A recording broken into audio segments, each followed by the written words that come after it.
ಇನ್ನು ಇದು ಕಾಂಗ್ರೆಸ್ನ ಕಥೆಯಾದರೆ ಬಿಜೆಪಿ ಮನೆಯಲ್ಲೂ ಕೂಡ ಒಂದಿಷ್ಟು ಬೆಳವಣಿಗೆಗಳಾಗ್ತಾ ಇದೆ. ಅದು ಕೂಡ ರಾಜ್ಯಾಧ್ಯಕ್ಷರ ಆಯ್ಕೆಯ ವಿಚಾರಕ್ಕೆ ಸಂಬಂಧಪಟ್ಟಂತೆ ದೆಹಲಿಯಲ್ಲಿ ವಿಪಕ್ಷ ನಾಯಕ ಆರ್ ಅಶೋಕ್ ಠಿಕಾಣಿಯನ್ನು ಹೂಡಿದ್ದಾರೆ. ನಿನ್ನೆ ರಾತ್ರಿ ಜೆಪಿ ನಡ್ಡಾ ಅವರನ್ನ ಭೇಟಿಯಾಗಿದ್ದಾರೆ ವಿಪಕ್ಷ ನಾಯಕ ಆರ್ ಅಶೋಕ್.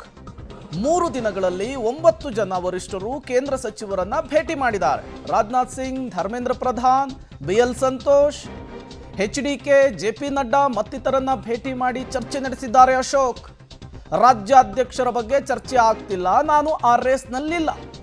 ದೆಹಲಿಯಲ್ಲಿ ವಿಪಕ್ಷ ನಾಯಕ ಆರ್ ಅಶೋಕ್ ವರಿಷ್ಠರನ್ನ ಭೇಟಿ ಮಾಡಿದ ಬಳಿಕ ಕೊಟ್ಟಂತಹ ಹೇಳಿಕೆ ಇದು. ಸದ್ಯದರಲ್ಲಿಯೇ ರಾಜ್ಯಾಧ್ಯಕ್ಷರ ಬದಲಾವಣೆ ಆಗುತ್ತೆ ಅಂಥೇಳಿ ವಿಜಯೇಂದ್ರ ಅವರು ಮುಂದುವರಿತಾರಾ ಅಥವಾ ಬೇರೆಯವರನ್ನ ಆಯ್ಕೆ ಮಾಡ್ತಾರಾ ಅನ್ನೋದು ಈಗಿರುವಂತಹ ಪ್ರಶ್ನೆ. ಒಂದು ವೇಳೆ ರಾಜ್ಯಾಧ್ಯಕ್ಷರ ಬದಲಾವಣೆ ಆಗಿದ್ದೇ ಆದರೆ ವಿಪಕ್ಷ ನಾಯಕರ ಬದಲಾವಣೆಯ ಸಾಧ್ಯತೆಯೂ ಕೂಡ ಹೆಚ್ಚಿದೆ. ಹಾಗಾಗಿ ಆರ್ ಅಶೋಕ್ ಅವರು ದೆಹಲಿಯಲ್ಲಿ ಠಿಕಾಣಿಯನ್ನು ಹೂಡಿದ್ದಾರೆ. ಅಧ್ಯಕ್ಷರ ಹುದ್ದೆಗೆ ಸಂಬಂಧಪಟ್ಟಂತೆ ಬಿಜೆಪಿನಲ್ಲಿ ಮರು ಆಯ್ಕೆ, ಬದಲಾವಣೆ, ಹೊಸತನ, ಈ 3 ಅಂಶಗಳ ಈಗ ಸದ್ಯಕ್ಕೆ ಚರ್ಚೆ ಆಗ್ತಾ ಇದ್ರ ಬಗ್ಗೆ ಅದ್ಯಾವುದು ಚರ್ಚೆ ಆಗ್ತಾ ಇಲ್ಲ. ನಾನಂತೂ ಆ ರೇಸಲ್ಲಿ ಇಲ್ಲ.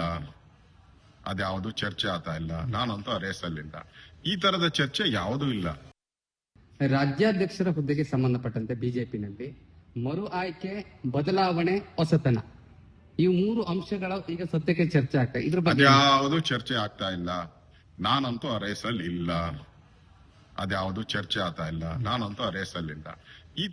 ಇದು ಆರ್ ಅಶೋಕ್ ಅವರ ಮಾತು. ರಾಜ್ಯಾಧ್ಯಕ್ಷರ ರೇಸ್ನಲ್ಲಿ ನಾನಿಲ್ಲ ಅನ್ನೋದನ್ನು ಹೇಳ್ತಾ ಇದ್ದಾರೆ.